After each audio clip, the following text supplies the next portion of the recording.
ഭൂമിയുടെ ഉപഗ്രഹം ഏതാണ്? ഉത്തരം ചന്ദ്രൻ. മനുഷ്യൻ ആദ്യമായി വിക്ഷേപിച്ച ഉപഗ്രഹം ഏത്? ഉത്തരം സ്പുട്നിക് 1.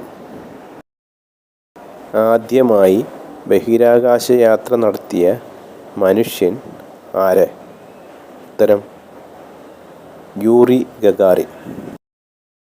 ചന്ദ്രനെക്കുറിച്ചുള്ള ശാസ്ത്രീയ പഠനത്തിൻ്റെ പേര് എന്ത്? ഉത്തരം സെലനോളജി. സൂര്യനോട് ഏറ്റവും അടുത്തുള്ള ഗ്രഹം ഏത്? ഉത്തരം ബുധൻ. ചുവപ്പ് ഗ്രഹം